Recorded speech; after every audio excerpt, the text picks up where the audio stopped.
I found this website that lists the death rate of different countries by cause. You have all different causes here.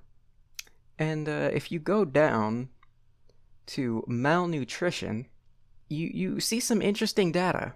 You hear the imperialist narratives that nations like North Korea, Venezuela, Cuba, that socialism has starved them, that they're all starving to death. I heard recently someone say that people in North Korea are digging up worms and maggots on the ground because they're so hungry. Well, if you look at South America here, you see Venezuela has one of the lowest death rates for malnutrition in the entirety of South America.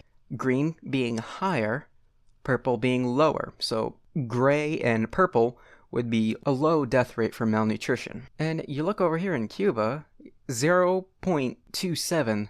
That's some of the best in the entire world. You go over to North Korea, 1.01. It's better than Venezuela. And they're all in the category of purple, being on par with Japan, China, Sweden, Norway, the United States. They're all in the same category, with the exception of Cuba, which is in the lowest category. And you look at the other nations, you have Brazil, Peru, Ecuador, Colombia, most of Africa, most of South America.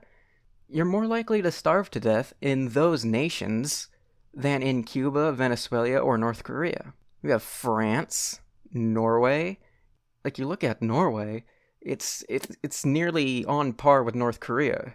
In fact, on the little list here, it's almost next to Norway. You're better off in North Korea, Venezuela, and Cuba than you are in France, most of South America, most of Africa, and some parts of Asia. Yet you almost never hear about starvation deaths in Latin America. You hear about it in Africa, but you mainly hear about it happening in North Korea and Venezuela.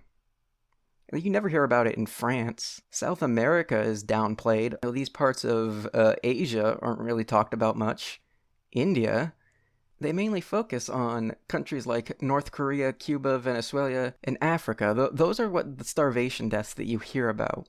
But the actual data suggests that you're worse off in France and most of Latin America, which is quite impressive because most of South America isn't barred by sanctions. Most of Asia isn't completely barred by sanctions, having people in the West deliberately trying to destroy and sabotage their economy. But they still manage to provide pretty well. Like, you look at Cuba, it's one of the lowest in the entire world. So I found this data really, really surprising. Like El Salvador, Guatemala, I've never heard anyone talk about that. Bolivia, it's all ignored.